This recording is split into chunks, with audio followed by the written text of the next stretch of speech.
Los titulares. Comencemos con las noticias. ¿Sabe usted? Roxana Baldetti, en su calidad de secretaria general del Partido Patriota, aseguró que fue una sorpresa el hecho de que el ministro de Comunicaciones, Alejandro Sinibaldi, anunciara su renuncia a partir del próximo miércoles. La secretaria general del Partido Patriota, Roxana Baldetti, afirma que está sorprendida por la renuncia de Alejandro Sinibaldi, quien será el precandidato del partido oficial a la presidencia. Según Baldetti, no sabía nada. Quiero contarle que yo soy la secretaria general del partido y la primera sorprendida fui yo. Nosotros no teníamos una calendarización porque, les vuelvo a repetir, fue sorpresiva, aunque sabíamos que había un momento en que el que tenía que renunciar, realmente no habíamos quedado en alguna fecha en sí.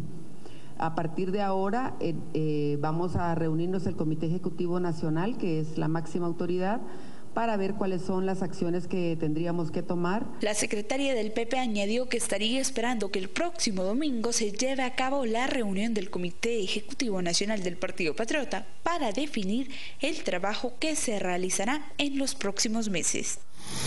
Pero el analista José Carlos Sanabria difiere totalmente de la opinión de la vicemandataria. Consultado sobre el anuncio de la renuncia de Alejandro Sinibaldi, el analista sostuvo que no es ninguna noticia sorpresiva porque su candidatura se comenzó a manejar desde varios meses atrás por parte de diputados y alcaldes oficialistas. Añade que es la elección lógica del Partido Patriota porque una nueva figura externa generaría un poco de dificultades y nuevas complicaciones dentro del partido oficial.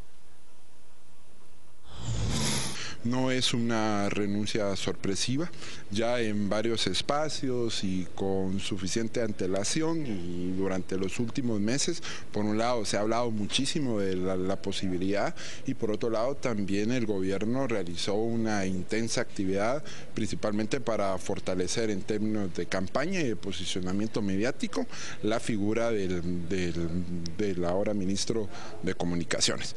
Sí creo que en este momento incorporar una nueva figura o una figura externa a funciones de ministro generaría un poco de dificultades, mostraría de cara a los días que le restan al gobierno, pues creo que restaría y le generaría algunas complicaciones.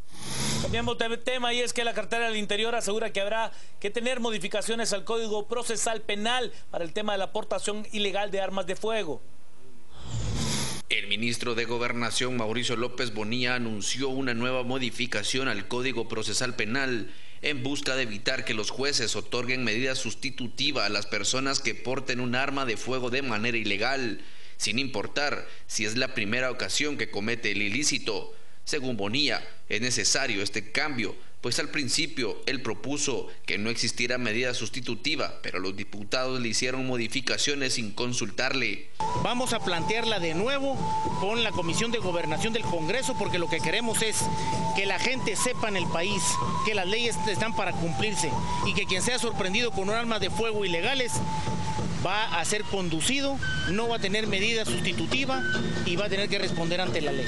Como parte de estas modificaciones, el ministro de Gobernación señaló que en los últimos 10 años se han incautado 10.000 armas de fuego ilegales. Durante 10 años, del 2003 hasta lo que va del 2014, en Guatemala se han incautado arriba de las 50.000 armas, de las cuales 1.000 son fusiles AK-47, M16 o AR-15.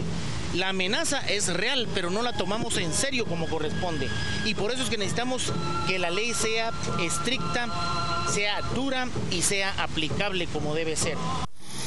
Según el director de la CESAN, la desnutrición aguda se ha incrementado en 3 departamentos del país. El titular de la Secretaría de Seguridad Alimentaria y Nutricional dio a conocer que en Guatemala, Suchitepeques y Baja Verapaz se ha incrementado el número de niños con desnutrición aguda, esto en comparación al año 2013.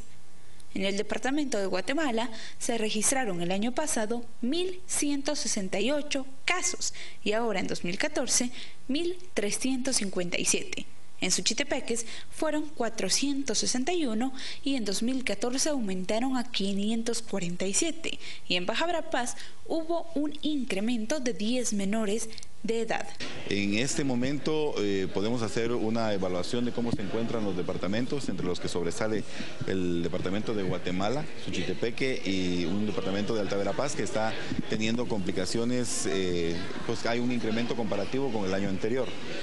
Por citarles un ejemplo, el caso de Suchitepeque, que pudiéramos asumir que es uno de los más afectados por conexión a pérdidas por cultivos, hemos hecho la verificación y en realidad no es ese el factor que está influyendo aún. Precisamente por eso estamos adelantándonos a la situación para que cualquier vulnerabilidad que se pudiera dar en el futuro pueda tener una atención oportuna. El entrevistado añadió que los datos en los 21 departamentos restantes muestran una baja del 22% de desnutrición aguda. Pausa, al regresar más noticias. Quédese con nosotros a las 8:45.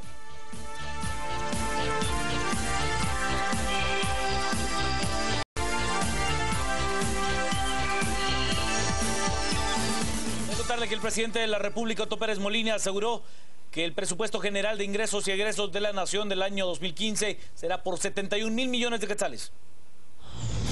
El presidente de la República dio a conocer que el anteproyecto de presupuesto de ingresos y egresos para el próximo año, que será presentado en el Congreso de la República, asciende a 71.290 millones de quetzales, de los cuales 10.000 millones de quetzales están estipulados para adquirir deuda por medio de préstamos. Más o menos la misma deuda de lo que ha estado contemplado ahora en los últimos 2 años. Es decir, hay préstamos para el próximo año que ustedes ya saben, hay un préstamo de 340 millones de dólares que es del Banco Mundial y que es para apoyo presupuestario, pero es para el apoyo presupuestario del año 2015. O sea que se vendría conjuntamente con el proyecto de presupuesto para el otro año. La deuda en total está alrededor un poco más de 10.000 millones de quetzales. El procedimiento para aprobar el presupuesto consiste en que la Comisión de Finanzas del Congreso de la República emita dictamen favorable para que sea conocida en el hemiciclo parlamentario y tiene como plazo final hasta el 30 de noviembre. De lo contrario, continuará con el monto establecido en el año 2013 de 66.000 millones de quetzales.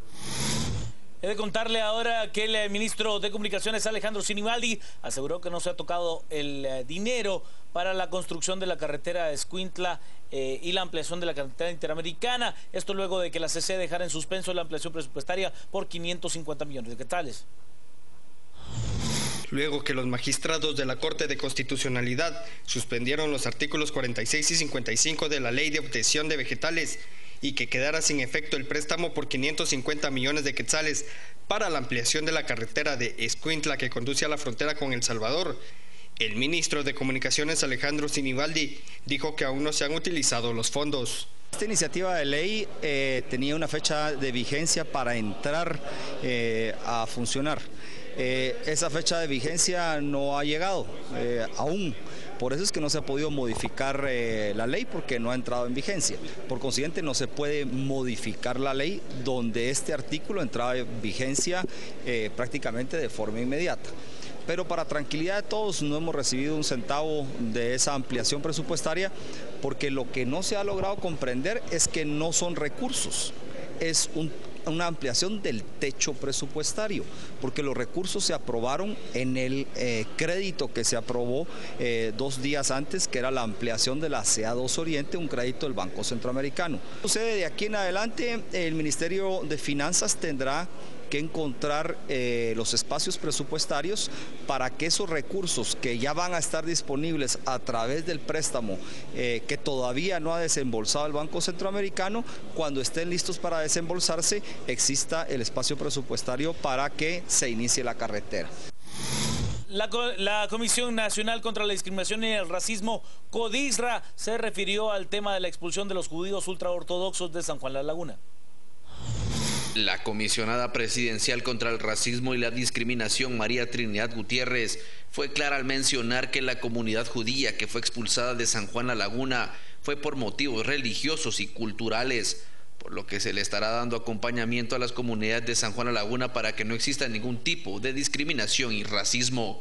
un choque de culturas y un choque por cuestiones religiosas, que vamos a darle acompañamiento.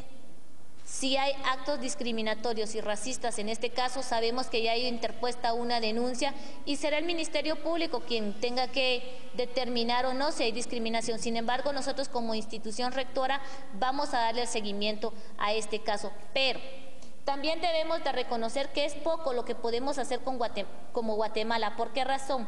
Porque aún existe que se le dé el reconocimiento al comité de expertos sobre todas las formas de discriminación que sigue en discusión en el Congreso y que está en tercera lectura y que desafortunadamente no ha pasado. Esto puede ser que sea una limitante. ¿Por qué razón? Porque Guatemala reconoce la discriminación, pero no así el racismo dentro de sus leyes. Vicepresidenta de la República desmiente la posible salida del ministro de Relaciones Exteriores, Fernando Carrera.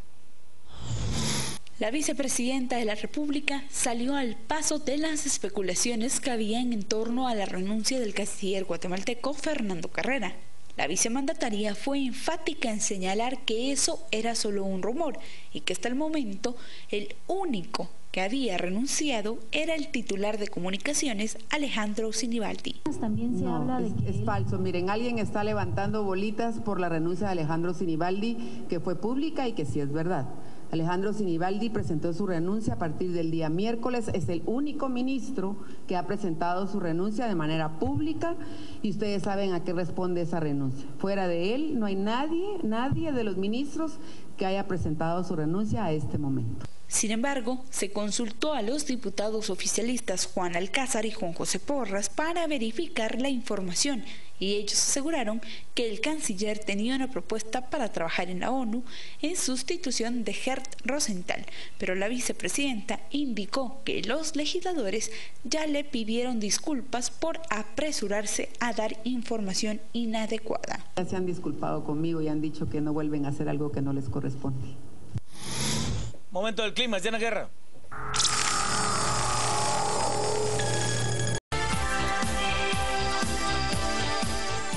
Buenas noches, bienvenidos a las 8:45. Pablo Hurtado y Juan Luis Font. Estamos esperando desde hace mucho tiempo poder desarrollar esta conversación. Les presentamos a Uriel Goldman y a Michael Santos. Uriel es el líder de la comunidad Leptaor que se estableció en San Juan La Laguna y que fue expulsada por decisión del Consejo de Ancianos de esa comunidad. Michael Santos es un guatemalteco capitalino que empezó a estudiar y se identificó con las creencias del judaísmo, se decidió por seguir la vertiente ultraortodoxa del judaísmo que representa Leptaor, y él de alguna manera sirvió de puente para que ellos vinieran desde Canadá hasta Guatemala. ¿Es eso correcto lo que estoy diciendo? Sí. Pues bienvenidos a ambos. Gracias por estar con nosotros y gracias por animarse a responder a muchísimas preguntas que tienen nuestros televidentes, la ciudadanía en términos generales, sobre su grupo religioso, sobre su permanencia en Guatemala y sobre la experiencia que vivieron en San Juan La Laguna. Paola. Podríamos empezar probablemente con lo más inmediato, Michael. Ustedes arribaron a la capital, están temporalmente en unas instalaciones y quisiera que nos dijera cuál es su plan en este momento, tanto de la vivienda donde van a vivir como de la denuncia que ustedes han presentado por la expulsión de San Juan La Laguna. Bueno, nosotros decidimos salir urgentemente de San Juan por ciertas declaraciones que se hicieron por miembros del Comité de Ancianos en la reunión que se dio en la Procuraduría de los Derechos Humanos. Ese mismo día empezamos a tocar el tema de salir lo más pronto, porque sabíamos que posiblemente sí lo iban a hacer, ¿verdad? Que el pueblo se levantara. ¿Ustedes temían violencia en su contra? Sí, definitivamente. Decidimos salir y agarramos un lugar que ya estábamos viendo una negociación, pero por ciertos requisitos en el edificio que necesitábamos como para volverlo para habitación, no lo habíamos agarrado, pero decidimos tomarlo, lo tomamos y lo estamos adaptando ahorita para vivienda, ya estando ahí, ¿verdad? Entonces hay varias cosas que le hacen falta, pero era necesario salir lo más pronto de ahí, ¿verdad? ¿Cuál es el plan ahora? ¿Hacia dónde van? El plan ahorita es, primero, estar un tiempo mientras estamos viendo la negociación de un lugar para poder establecernos ya como comunidad de una forma ya, un lugar propio, que el creador lo permita y poder crecer en nuestra comunidad. Uriel, ¿por qué vinieron ustedes de Canadá a Guatemala? Buscamos un lugar tranquilo, un lugar de paz. Había cuantas familias llegaron aquí para mirar qué es la situación aquí. Y estuve muy contento. Y despacio una familia más, que en 3, 4 meses, como cada semana llegaba otra familia más. Y estuvimos muy contentos aquí. En internet se pueden encontrar referencias de denuncias contra ustedes en Canadá, de un caso judicial abierto que ya había terminado la fase de una sanción contra la comunidad de ustedes y que antes de que dieran una nueva resolución, ustedes viajaron a Guatemala. ¿Se refieren a qué tipo de denuncias, a qué tipo de abusos cuando hablan de normas con las que ustedes educan a los niños en Canadá? Mira, Paula, estuvimos como investigación más de 2 años con todas esas acusaciones. No podía encontrar nada. Había algo muy, muy obvio para nuestra vida original. Había gente no querían esta existencia de nuestra comunidad. Y nuestra educación religiosa, desde ahora es prohibido en Quebec, es la provincia de nosotros estuvimos ahí. Y hacemos una decisión de queremos mudar de allá, no podemos tener la misma educación de Quebec, el gobierno de Quebec da para toda la gente allá, es algo contrario de nuestra religión.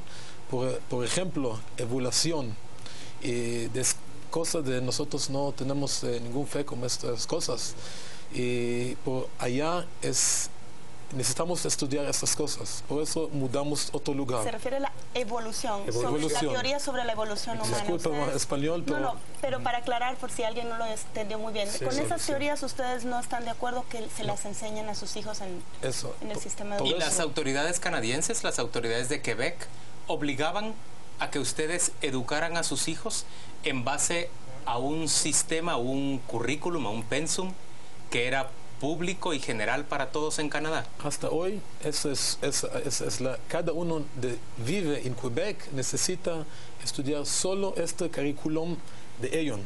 Y de alguno no estudia eso, pueden agarrar a sus niños.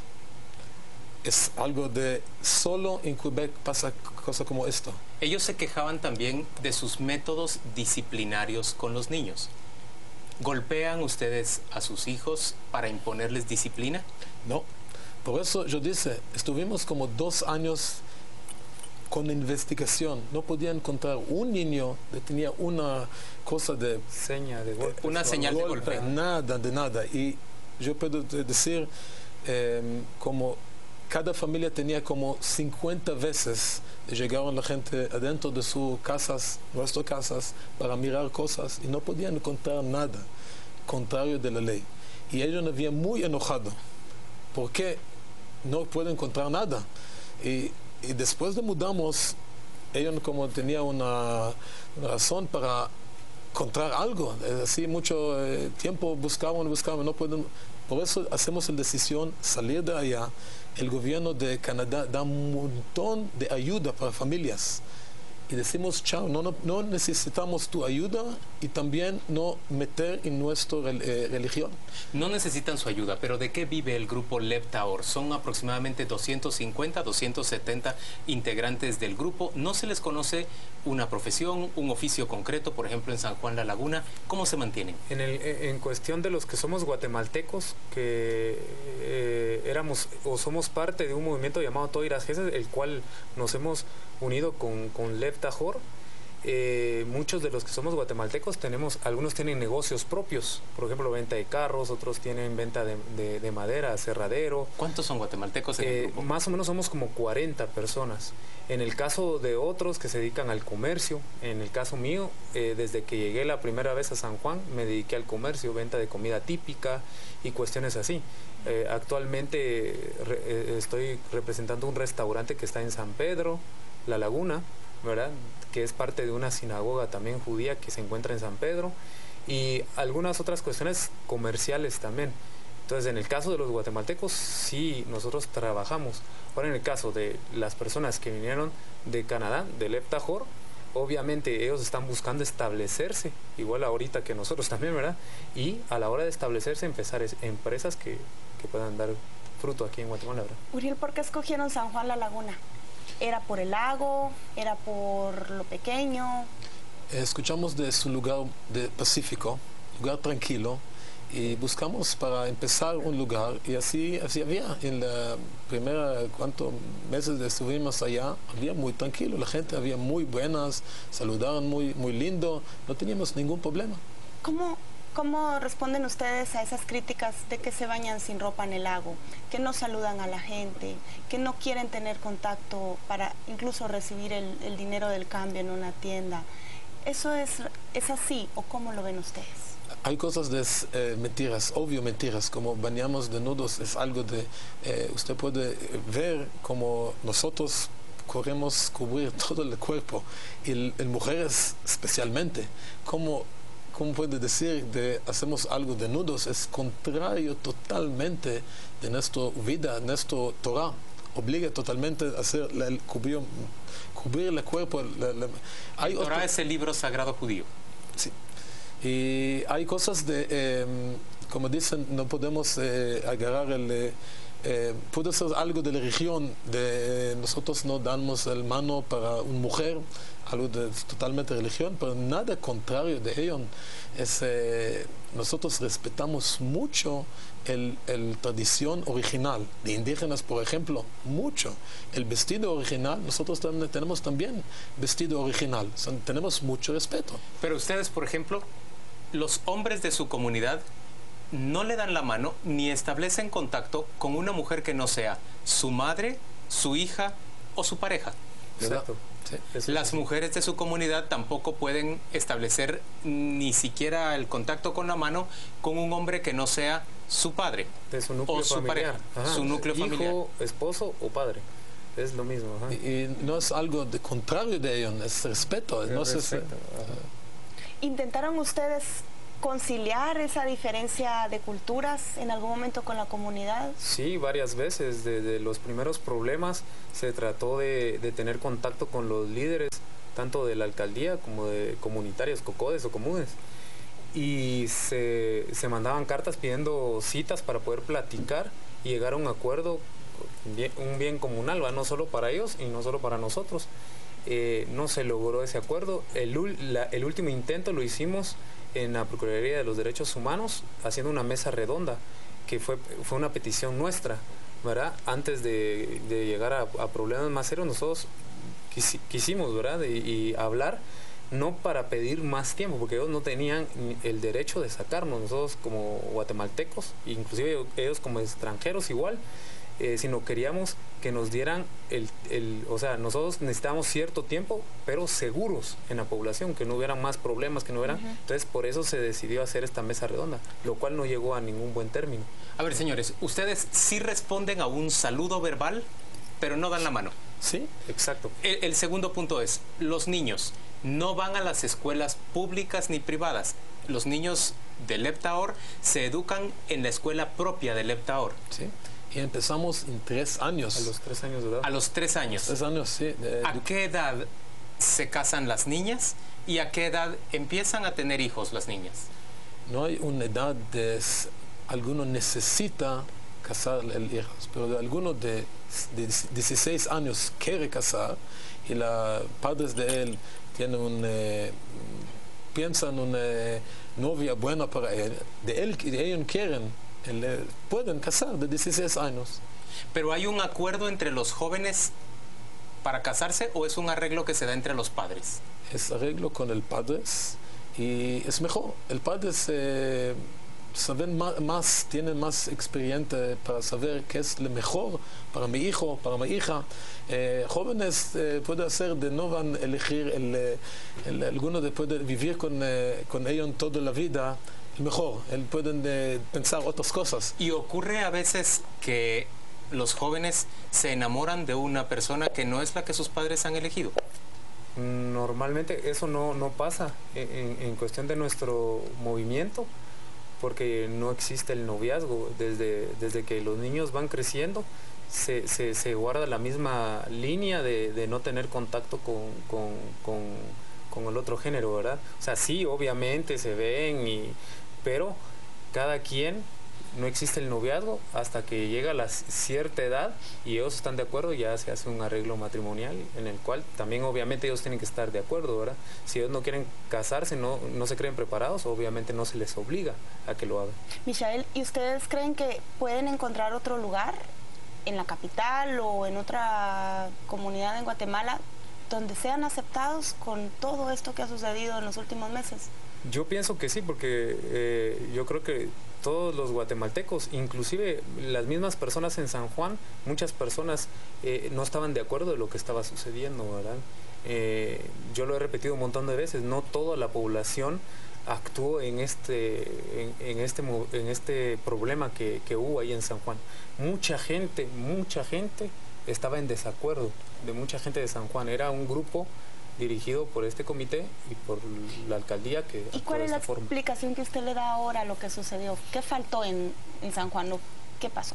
Yo pienso que es lo que normalmente pasa en varios problemas y guerras, no hay comunicación. Yo pienso que lo que ellos tendrían que haber hecho era acercarse a nosotros y preguntarnos realmente qué era lo que estaba pasando. Mucha mala información se estaba manejando, ¿no les faltó a ustedes también acercarse desde el principio a la comunidad? Por ejemplo, reconocer al Consejo de Ancianos y pedir desde el principio que ellos intervinieran como anfitriones suyos o como presentadores suyos ante la comunidad. Nosotros pedimos, empezamos los problemas. Yo, por ejemplo, escribí una carta para el Consejo de Ancianos. Yo quiero una audiencia para escuchar. Una audiencia para ser escuchado. Eso, y podía hacer eso, pero había muy tarde. Yo expliqué para la gente allá, no tenemos nada contrario, al revés, tenemos mucho respeto, más de otras personas. Gente que tiene su tradición original, es muy cerca de nosotros. Pero ellos no querían escuchar, gran lástima, es lástima de pasó esto, pero antes no sabíamos, ellos piensan cosas malas. La mayoría de la gente, 90%, saludan muy bueno a la calle. Tenemos un montón de amigos allá hasta hoy. Gente llaman y disculpe por no es todo San Juan y extraña mucho, un montón de gente. Ah, qué interesante. No es un rechazo que ustedes vayan o generalizado, que ustedes vayan por la calle y les estén lanzando insultos. O al revés. Han sido casos específicos, como cuando les tiraron piedras a un grupo de ustedes, los muchachos. Eran jóvenes. En este caso, cuando estuvieron saliendo varios miembros de nuestra comunidad, mucha gente se acercó a disculparse. Y dijeron, por favor, no piensen que es todo el pueblo. Inclusive muchos llorando, dueños de nuestras casas. Y en el caso mío, que yo viví 6 años allá, gente que era amiga de nosotros. Y vuelvo a repetir, no era toda la población, ¿verdad? Uriel, ¿ustedes migraron hacia Guatemala con qué estatus? ¿Ustedes son turistas en nuestro país? ¿Han iniciado ya trámites para establecerse, para obtener su residencia acá? ¿Cuál es su estatus migratorio? Empezamos a trabajar con un abogado para hacer residencia temporal, pero cada uno de nosotros tiene el sello como turista ahorita. El sello de ingreso como turista. Exacto. Pero ya contrataron a un abogado que inicie los trámites para obtener su residencia legal en el país. Hay una pregunta básica. Ustedes, antes de establecerse en Guatemala, estuvieron en Canadá, pero antes de establecerse en Quebec, Canadá, intentaron establecerse en Israel. Iniciaron su grupo en Israel. ¿Por qué decidieron salir de Israel? Es muy difícil en poco tiempo para explicar esto, pero tenemos muchas cosas no de acuerdo con el gobierno de Israel. ¿Ustedes están en desacuerdo con el gobierno de Israel en muchas cosas? Sí, es cosas de religión, no es cosas de hacemos algo en contrario. Yo, por ejemplo, estuve en la militar de Israel. Yo estuve allá de 18 años y yo sabe mucho qué pasa allá, pero después hay muchas cosas de no tenemos la misma idea. Por eso no queremos estudiar más allá. También hoy es muy peligro. Tenemos mucho temor que va a pasar con la gente, nuestros hermanos que viven allá. Pero hay cosas como guerra, de nosotros no tenemos de acuerdo. ¿Ustedes, por ejemplo, están o no están de acuerdo con la iniciativa del gobierno de Israel de desarrollar un ataque en contra de Gaza? No estamos de acuerdo.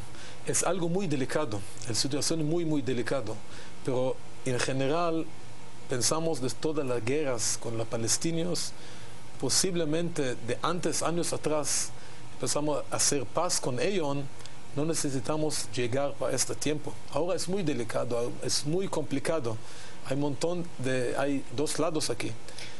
¿Y es normal para ustedes que, por ejemplo, la comunidad judía en Guatemala no haya manifestado un apoyo hacia ustedes por este caso de San Juan? Esa es la razón. La comunidad aquí no es religiosa y nosotros es muy religiosos. Y por esa razón hay cosas de no pensamos la misma manera. Pero no hay ningún contrario, no peleamos. No hay peleas ni nada por el estilo. A lo que ustedes aspiran entonces es a instalarse en un terreno cercano a la ciudad de Guatemala, poder construir cerca de 30 casas en las cuales van a vivir las 30 familias que son parte de su comunidad, construir una sinagoga. Sí. Ustedes quieren su propia sinagoga, no piensan asistir a, por ejemplo, ninguna de las sinagogas dos conocidas que existen en la ciudad de Guatemala. No, vamos a tener su propia sinagoga con su propio rabino. ¿Hay un rabino entre ustedes o más de un rabino? Más de un rabino, hay como más o menos unos 5 rabinos. Y la idea es construir nuestra propia sinagoga, escuela para mujer y escuela para hombres. Ya nacieron 6 niños en la comunidad de ustedes desde que vinieron. Hay 6 niños del Leptaor que son guatemaltecos. Sí. Y yo tengo 2 nietos guatemaltecos. 2 nietos guatemaltecos tiene Uriel Goldman. Señores, gracias por acompañarnos hoy a las 8:45. Un gusto poder conversar con ustedes. Por supuesto, nosotros sabremos de invitar también a los miembros del Consejo de Ancianos de San Juan La Laguna y nos encantaría poder conversar con ellos también respecto de las razones por las cuales terminaron siendo conminados a salir los integrantes de la comunidad Leptaor. Vamos a la pausa comercial, volvemos dentro de muy poco. Gracias.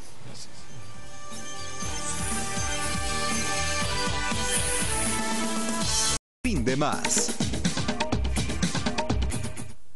Gracias por acompañarnos. Estamos de vuelta a las 8:45 y lo que queremos ahora es hacer análisis, pasar revista de esa decisión del ministro de Comunicaciones, porque todavía lo es, Alejandro Sinibaldi, de dejar el gobierno de la República para pasar a hacer campaña. Lo hace justamente un año antes de que los guatemaltecos vayamos a elecciones generales. Recuerde usted, lo previsible es que el primer día hábil de mayo próximo el Tribunal Supremo Electoral convoque a elecciones generales y que el primer domingo del mes de septiembre, justamente en un año, vayamos los guatemaltecos a votar en primera vuelta, elecciones generales para la presidencia, legislativas y municipales también.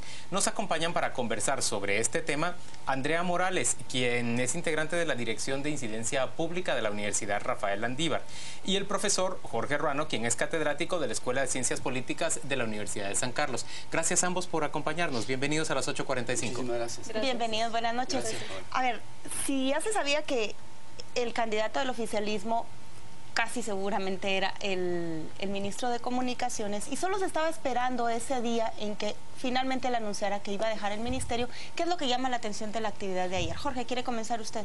Bueno, llama la atención en el momento en que lo hace, ¿verdad? En el sentido de que mi interpretación es que ya había una presión social, digamos, sobre esta situación. O sea que para mucha gente ya era de conocimiento que la campaña encubierta, exposición demasiada en los medios a través de su figura como ministro. Yo creo que ya también en las áreas urbanas donde realmente está la aceptación, ¿verdad?, de su persona, ya había también comentarios, ¿verdad? Entonces, ¿usted cree, Jorge, que el Partido Patriota o el mismo Sinibaldi debe haber mandado a hacer una medición y debe haber establecido que ya empezaba a ser contraproducente beneficiarse de la campaña oficial financiada con fondos públicos? Claro. Y era mejor empezar a salir ya. Y hay un momento también de coyuntura donde la Corte de Constitucionalidad, digamos, dice un no a la ampliación presupuestaria del Ministerio de Comunicaciones, y prácticamente yo creo que existió un tipo de análisis de ese tipo para decir, bueno, ya es tiempo. Ahora ya despejemos la duda, la incógnita, ya eso ya se expone ante el público, es el candidato oficial, ¿verdad? Ahora ya no hay especulación. Yo creo que se despeja, digamos, el camino, y creo que está claro que ahí va y él es el aspirante. Andrea, ¿qué debería hacer ahora el ministro de Comunicaciones? Hoy todavía lo vimos en un acto público en la Escuela Politécnica. Bueno, si bien coincido con el catedrático aquí presente, si bien se sabía que era un secreto a voces, la candidatura no se podía oficializar hasta que le levantaran la suspensión al partido político que tenía esta sanción por la campaña anticipada que le había impuesto el Tribunal Supremo. Hoy precisamente se daba a conocer en algunos medios la noticia que posiblemente se reactive o se elimine la suspensión a los partidos políticos, y entonces ya se puede hacer la candidatura oficial. Eso es lo que llama la atención del momento en por qué Alejandro Sinibaldi lo hace. Ahora bien, aunque el TSE levante la suspensión, pues el partido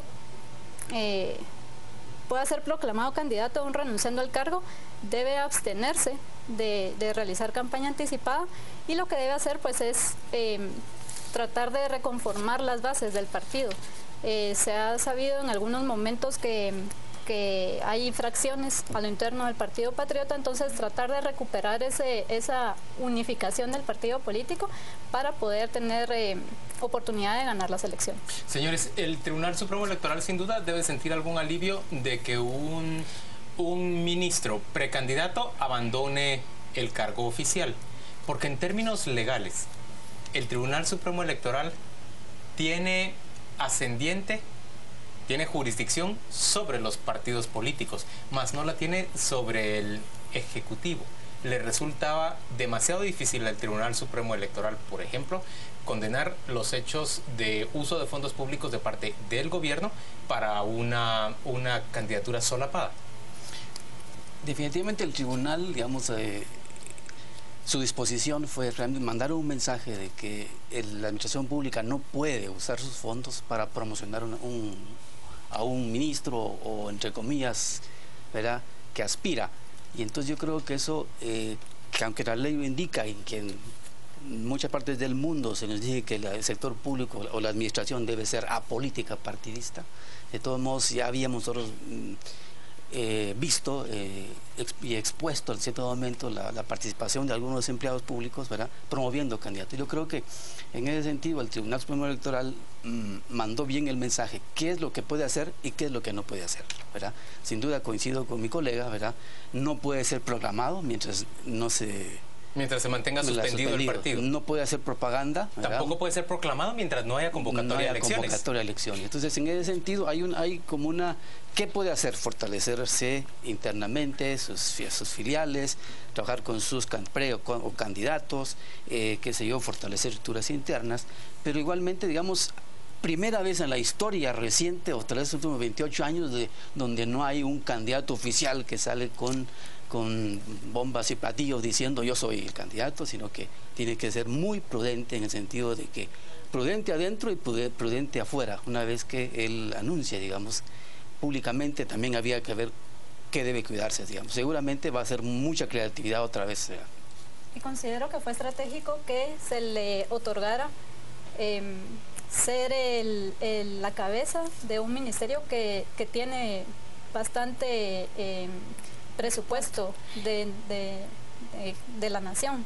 Entonces eso le permitía canalizar su su campaña electoral utilizando los fondos que el Tribunal Supremo obviamente no iba a tener oportunidad sobre los que no iba a tener control el tribunal. Pero miren, ¿cómo ven ustedes? Constitucionalmente el presidente no puede apoyar a ningún partido, tiene esa prohibición, incluido el oficial.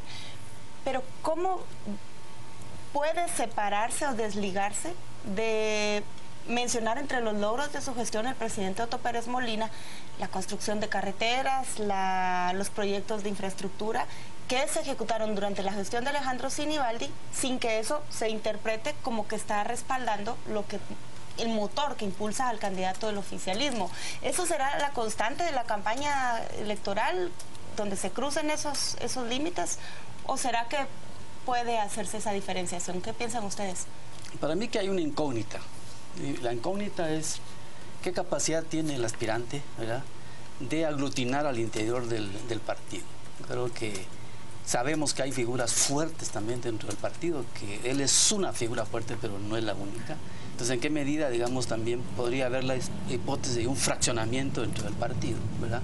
Sin duda, él no va a poder desprenderse, digamos, de la figura, digamos, de apoyo que ha tenido, porque es una figura fuerte dentro del partido y también dentro del gobierno. Ese distanciamiento entre él, digamos, y el gobierno, o en este caso la figura del presidente que es fuerte, digamos, eso va a ser como un reto para él, cómo distanciarse para el aspirante, ¿sí? Para distanciarse prudentemente, pero porque de alguna manera puede también tener el desgaste que se tiene el hecho de hacer gobierno, ¿verdad? Y seguramente hay también un asunto, digamos, de deuda, digamos, en el sentido del registro de gobierno, porque hay toda una... se ha visto poca capacidad del gobierno en asuntos de temas sociales o en temas económicos. Hay una realidad en el país, digamos, que está ahí y la población lo mire. Pero ningún candidato oficial puede distanciarse, señores, de las críticas que se le hacen al gobierno del que él formó parte. Por ejemplo, todas las evidencias de enriquecimiento reciente de los gobernantes, todos los casos de corrupción que se le señalan al Ejecutivo, todo eso termina pesando, por supuesto, o ineficiencia en el manejo de fondos públicos, falta de transparencia. De eso tendrá que responder el candidato oficialista en la campaña. Eso es lógico que sea así. Sí, exactamente, pero sí se debe distanciar en lo inmediato, por ejemplo, del presidente, quien fue uno de sus principales promotores cuando hacía campaña, promoviendo las obras que inauguraban o que clausuraban. Pero sí, precisamente debe desligarse de esa cuestión de continuidad del partido actual, porque sí está desgastado totalmente el gobierno, no ha cumplido con las promesas de campaña en materia de seguridad, no ha cumplido las expectativas en materia de los 3 pactos de Pero, gobierno. señores, eso es imposible, no lo logró hacer, distanciarse de la idea de continuidad, no lo logró hacer Oscar Brechet cuando fue candidato durante el gobierno de Álvaro Arzú, no lo logró hacer Efraín Ríos Montt cuando fue candidato durante el gobierno de Alfonso Portillo. El oficialista invariablemente paga los platos que rompió el gobierno del momento. Yo creo que eso lo tiene bien medido el equipo de él y es algo que pueden responder muy fácilmente. Los logros son nuestros y los fracasos no. Seguramente él ya tiene preparada esa respuesta. Yo personalmente considero que en realidad tiene capacidades que lo diferencian. Sí tiene capacidades y que lo distinguen y que lo posicionan bien en el espectro electoral, ¿verdad? Digamos, tiene una experiencia acumulada, es una persona que ha tenido ya un fogueo político, ¿verdad?, en campañas electorales, además ha acumulado experiencia de ser gobierno. Ha pasado por el Congreso. Ha pasado por el Congreso, digamos, también es una persona que ha cultivado un montón de relaciones políticas, o sea, su capital político es de peso, ¿verdad? No es peso liviano, es de peso. Y también sabemos, se dice que hay capacidades económicas, o sea, ¿verdad? Además hay capacidades organizativas, ¿verdad? Entonces yo diría que también hay que verlo. Coincido en que distanciarse o separarse es imposible, como lo decías, pero es un candidato fuerte. Creo que es un candidato que va a dar una pelea fuerte. Creo que está entre los 3, ¿verdad?, fuertes. Y creo que ahí es muy difícil pensar que en estos últimos ¿cuántos meses haya un distanciamiento real? Yo creo que ahí el juego aún no lo hemos visto. Puedo decir algo, incluso a despecho de lo que nosotros aquí en A las 8:45 y en la revista Contrapoder hemos sostenido, pensando en que la competencia electoral pareciera ser solo de 3 protagonistas, Sandra Torres, Manuel Valdizón y Alejandro Sinibaldi. Lo cierto es que hemos vivido procesos, el último proceso es muy ilustrativo de esto que les voy a decir, en que candidatos que 4 meses antes de llegar a las elecciones tienen apenas el 2 o el 3%, terminan llegando a la segunda vuelta electoral. Eso ocurrió con Manuel Valdizón en la campaña pasada. Él tenía 3% de intención de voto según todas las encuestas, 4 meses antes de las elecciones, y terminó dando una sorpresa. Digo esto para preguntarle a Andrea, podemos, es razonable desestimar a los otros contendientes? Definitivamente que no, pero sí en esta pre-campaña, si le podemos llamar así, se ha dado una dinámica en que los candidatos o precandidatos iniciaron su campaña desde hace mucho tiempo atrás. Entonces Alejandro Sinibaldi no podía quedarse tan atrás de estos otros candidatos, y por eso tomó la decisión, en mi análisis personal, de poder entrar en esta contienda para no quedarse tan atrás en esta dinámica que comenzó, como repito, hace tiempo. Pero Andrea, estratégicamente él podía usar los espacios de actividades públicas para que lo notaran, para que tener apariciones. Y lo utilizó, digamos, por su cartera. Y ahora, si tiene la suspensión del TSE, supongamos que no la levantan en el corto plazo, él no es más que un aspirante a la presidencia. Sí, exactamente. Que no puede hacer campaña. No puede, pero ya se posicionó. Dentro de su imagen ya está posicionada en la gente con las apariciones en los actos públicos en los que participa, inaugurando, clausurando obras, incluso en temas que no tienen nada que ver con su cartera, como es en las premiaciones de cadetes o acompañando al presidente. Entonces se ve como esa mano derecha del presidente, y que significa una continuidad en el corto plazo. Señores, gracias a ambos por acompañarnos a las 8:45. Vamos a la pausa comercial, volvemos dentro de muy poco. El anterior segmento fue patrocinado por Tropigas, la llama que rinde más.